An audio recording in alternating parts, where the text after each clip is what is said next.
Hello and welcome to Around the Clock. I'm your host, Yolanda Greaves. Today we have a special interview with Town Manager Michael Herbert. Michael, welcome back to Around the Clock. Thanks, Yolanda. As always, it's good to be here. Today we have a special conversation about the use of the ARPA funds, the American Rescue Plan Act funds. That's quite a mouthful. Michael has presented some information to the Select Board. We're going to go through that in detail and then talk to you, the public, about how you can get involved and give your input on this process. So, Michael, why don't you start with the sheet that we're both handing in front of us, or how you got to this, and then we'll go from there. Okay, great. Well, I will say this is a special conversation. Anytime we get to sit down and talk about unexpected revenue is always a positive conversation. And as you'll see as we go through this, there's some challenges, but these are good challenges to have. So just to start off with, like you said, ARPA stands for American Rescue Plan Act. It was an act passed by Congress earlier this year that provides a large infusion of capital into state and local governments and federal government as well, which are designed to offset the impacts of the coronavirus pandemic. In releasing this package, the Department of Treasury also started to put together guidance on how municipalities could use it. But it is kind of broad, and it is ongoing, and it is evolving. So we're kind of working with a moving target here to a certain extent.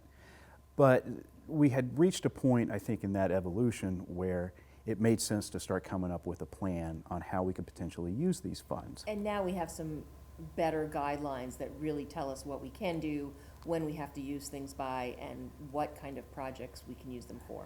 We do. And I think to the federal government's credit, they've kept it pretty broad. Although I do just want to let everybody know that any project that we spend this on, it has to have a connection to coronavirus. And we're given pretty wide latitude in how we make that connection, but we do have to make it. So it's not just like a free-for-all that, that we can just spend it on anything that we want. And it's a fair amount of money we're talking about. It's a good amount of money. So municipalities like Ashland received a direct allocation for our town. That was $1.8 million. And then communities in Middlesex County actually received a portion of Middlesex County's share. In most other parts of the country, you have a functioning county government. We don't in Middlesex County, so that allocation got apportioned on a population basis to the cities and towns. And that was about $3.5 million. Okay. So we're talking about roughly $5.3 million in total. Great. So one of the things that really kept in front when we were putting together this initial plan was we need to finish some of our existing projects first before we start new ones. We have a whole lot of exciting things going on, but it's a lot of work and it's a lot of coordination, and we still have limited resources with which to get those accomplished. So this could help us put some of those over the goal line, and that's, I believe, where the first focus was. And then the second was, trying to think of common issues that come up through town, and again, where we could create that connection with COVID, put some funding that way, or towards those areas as well. And again, as you mentioned, and we'll get into a little bit more detail, we'll have a more public process which will help shape and guide how this money gets spent. And these are one-time funds. We're getting these one-time, so as we look at using them, we want to be careful that we're not adding staff or something that would then be a long-term thing, correct? That is correct. I mean, there are certain circumstances where you can use this for salaries and staff. That is not a prudent use of one-time funds. That's something that you and I share Right. a common belief in, Yolanda. And so we do not have anything allocated for that here. Let's go through this. Sure. Well, I'll hit some of the highlights, and I will tell you that I look at things in a holistic fashion, or I try to, or in a comprehensive fashion. So we have this money, but we also have other pockets of money that are not in the general fund that we use to create this overall plan that we're trying to achieve. So the first thing I would like to point out where we have money allocated towards is for our downtown project. And it's about $2 million there. And I want to just be clear that This is not an additional $2 million over and above what we have already allocated. We're simply switching funding mechanisms. And instead of some of the funding that we were planning on using for the downtown project, we're instead proposing to use ARPA funds for that, which frees up the money that we had already allocated to the downtown project for other things that don't necessarily have the restrictions associated with ARPA funds. Okay. Did you want to add a question? Well, I just wanted to say, so because so the downtown project is a project we can use these ARPA funds for, based on the current guidelines. Correct. In fact, we can draw from a lot of different guidance areas in the IFR to do that. The second one, I think, is probably going to be one of the more controversial uses of this funding, and that is to fund the rehabilitation and the restoration of the Valentine barn. Okay. So initially, we were hoping that a third party could come in and do that work. That does not look like it's going to be feasible at this point in time. The town did allocate $125,000 in CPA funds to do a roof and a foundation. With this infusion of funding, we're looking at a more robust plan in terms of disassembling the barn and reassembling it using the pieces that we can salvage on a new foundation. This is I'll have to give credit to Ed Hart for this. That's definitely one that's going to cause a lot of conversation, I think. It is, and I do think it's a prudent use of funds because whether or not we sell it, lease it, or decide to operate it ourselves, it's going to provide some kind of financial benefit to us in some way, shape, or form.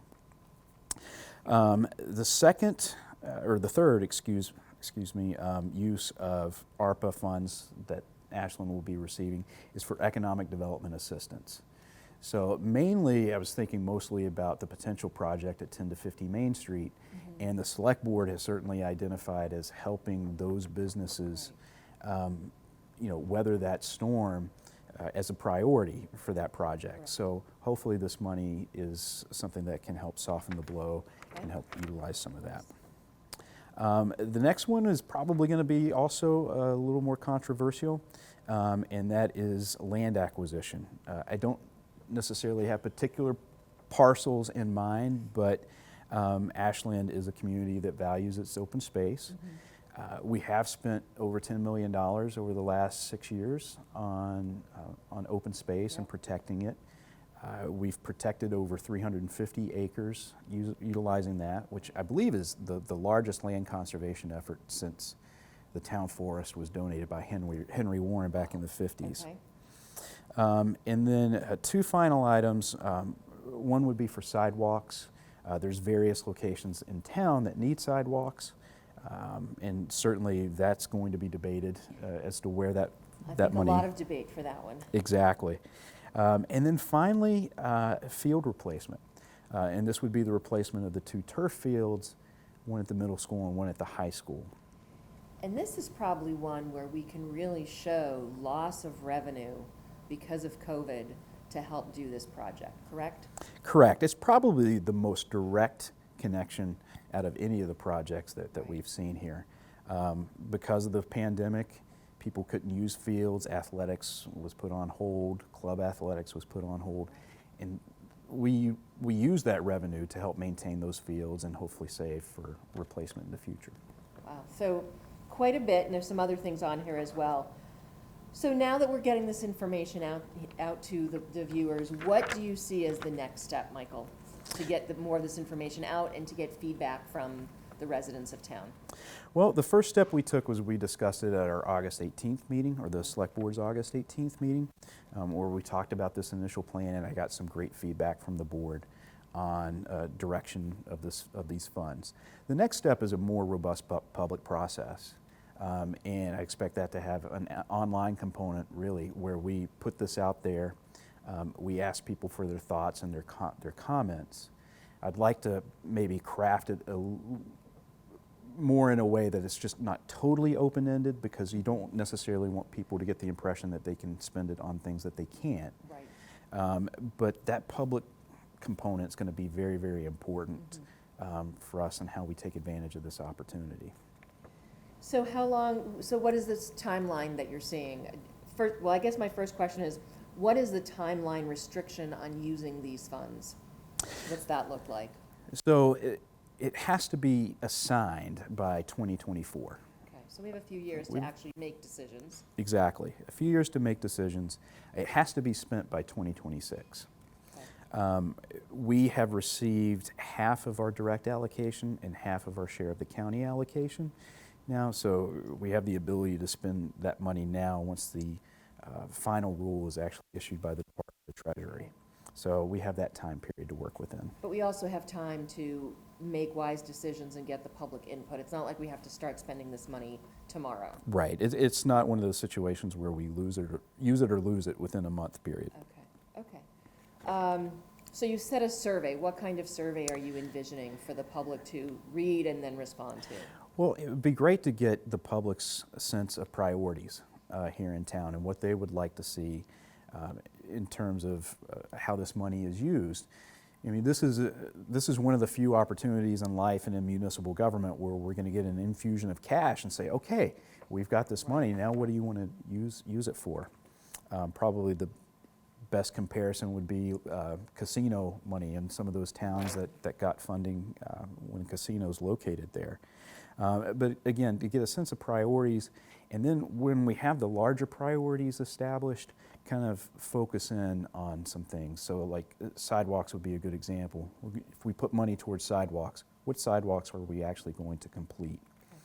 This is also an opportunity to put in a little bit of a caveat in that at the outset I said that we're looking at finishing our existing projects first before we start new ones. So any new projects on here, it's going to be a while before we get to them. Right, right. Now, one thing that I'm noticing is that there's nothing on here for our public schools, either for our public school buildings or for teachers or for students or for any of the issues they've had to deal with because of COVID. Why would that be? So the schools get their own separate funding through ARPA, and then as they did with the CARES Act money as well. So they're making decisions on how to spend that funding within their realm. I will say the funding for the fields has a direct impact to the schools as well, because our school sports teams use those in addition to club teams and rentals. I guess I look at them as town facilities that I know we use for rentals and for other events, so it's not just the schools getting they're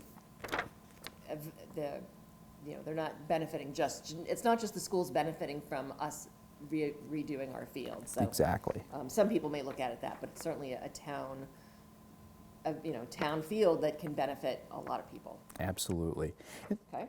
And so I think you bring up a good point. Anytime that we can check a lot of boxes by funding something and cross off a lot of things on our list and achieve and meet a number of goals, that just makes that project much more, I think, attractive to fund. Now, we have started getting feedback from people. So to the people who've already responded with feedback, how will we incorporate that information moving forward? Well, it's interesting. We have received a couple bits and pieces of information, and I just want to make sure that those people know that it is taken seriously and it is taken into account. We'll have to figure out how we insert that into the more public process that we have. But it will certainly be accounted for. And I know that some of the information we've gotten, we're already looking at how to do some of those things before we got that input. But as we know, our sidewalks, as you said, which is something that we are looking at, it's not just one street at a time. We sort of have to look at the whole town and needs and feasibility as to where it makes sense to be putting them. Yeah, I mean, and I think that goes to the more comprehensive approach to it. So if you live in a certain neighborhood, you might really strongly advocate for sidewalks in that neighborhood. I think our responsibility is to look at, okay, what gives us the most bang for our buck? Certainly in that, this completing the sidewalks on 135 leading up to the community center, I think is important. I think that has a town-wide benefit to it, as well as potentially High Street. There's a whole network of neighborhood sidewalks on the north end of town, and there's a whole network of sidewalks on the south end of town, and there's really no connection. That connection could be made through High Street. Okay. So I thought we would be sitting here longer to talk, but Oh, I can talk longer if you want me to. so on this spreadsheet will be made available to the public as they're looking at this, and maybe talk a little bit more about there, and we'll get it put up on the screen during the interview.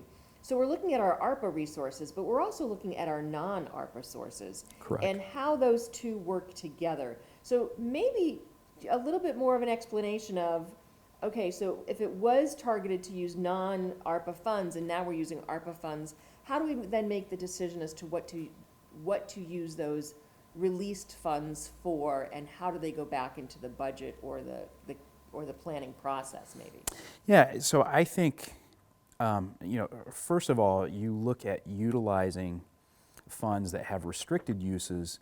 You want to, again, what you want to do is the funds that have restricted uses, you want to make sure that you're funding projects with that and not necessarily using funds that have a broader use for some of those restricted uses, if that makes sense. It does. And I'll give you a good example is the fund that we're receiving as part of the UGC development, as the development agreement that we worked with United Group of Companies, which is the developer. 180 units, age restricted, with affordable. Drive that just got permitted that has affordable component. Exactly. So we had initially were going to use a lot of that funding to fund the downtown project. Right. However, the downtown project checked off a lot of boxes in terms of ARPA funds. So we're basically moving the ARPA funds over to that, which frees up the funding that we were going to use from the UGC project for other uses. And you'll see that on the spreadsheet. Some of those uses include like the Upper Charles Trail, and maybe some more open space acquisition or sidewalks. Right. I do want to make sure that everybody knows the Upper Charles Trail is part of this plan. I know we have some passionate bikers here, so I want to make sure that they know that they're accounted for. Now, are any of the funds that were non-ARPA sources, were any of those things that were either voted at town meeting or that should have to go back to town meeting for discussion now that we're not going to use them in that way? The only thing I have here is CPA funds that would need a vote of both the Community Preservation Committee and town meeting. And I've tried to keep that to a minimum because it is a little bit like putting the cart before the horse a bit before we go before CPC.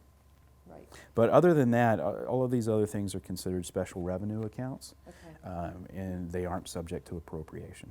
Okay. Just talk a little bit about those special revenue accounts. How do those get created, and how do we decide to have those special revenue accounts? Because I know I'm sure people are going to ask, well, what's a special revenue account, and how do they get to just use those? Yeah, a special revenue account is different than a revolving fund, and it's different than the general fund, which is funded through things like local receipts and property taxes. Special revenue accounts can encompass anything from grant funds to funds through like a development agreement. Those are really kind of the two main sources, I think, in Ashland that we have realized. So as we get ready to wrap up, so what is your time frame for one? This information, if not on the website already, will be on the website so people can start looking at it. You had said you were thinking of creating a survey. How long before people will see that survey, and then how long will that survey be available? I'd like to have a couple of weeks before we actually publish that and put that out there. Again, I've been saying this a lot lately. Yeah. I think it's really important the questions that we ask and make sure that we're asking the right questions in order to get actionable information. And once it is published, I'd like to keep it open for 30 days and give people ample time to provide their input. And then once you get the survey information back, and what will your process be moving forward from there? So you've gotten the surveys back, you've gotten the priorities from people. How will you then get that information back to the public and make sure you got it right? Well, it's going to be one big jigsaw puzzle. I will tell you that with these different funding sources. So that's my job and my team's job to kind of figure out what works where. At that point, we'll present it to the select board and also the Finance Committee, and get their input and thoughts on that. And then we'll release it back out to the public and say, okay, this is what our planned use is. Okay. So time frame, how long do you think? 6 months to get this all resolved, or would you like to do it sooner, or? I'd like to get a plan in place, like a final plan in place within 3 to 4 months. Okay. Now, I'm generally ambitious with my time frame. Are. You're probably right. It's probably going to be closer to 6, but I think the good point is that we're not in a rush Right. to spend this. Some communities are. I mean, they need Yeah. this for their operating budget. So we're in a fortunate position that way. Good. Well, Michael, thank you so much for talking to us about this. As you said, this is very important and exciting that we're getting these funds back. I do like to remind people, though, that we are the taxpayers, so these tax dollars are basically our tax dollars coming back to our community to help us because of the whole COVID pandemic times. So be on the lookout. We'll make sure when the survey is available that we let you, our viewers, know, and the select board will talk about it as well. And then when the plan is available, we'll get that back out to people as well. Well, Michael, thank you so much for talking to us about this. That's going to wrap up this special interview with Michael Herbert about the ARPA, the American Rescue Plan Act funds that are coming here to Ashland. And again, make sure you're aware of it and be giving your input to both Michael Herbert and the select board, and we will have that public discussion. Thanks again for watching Around the Clock.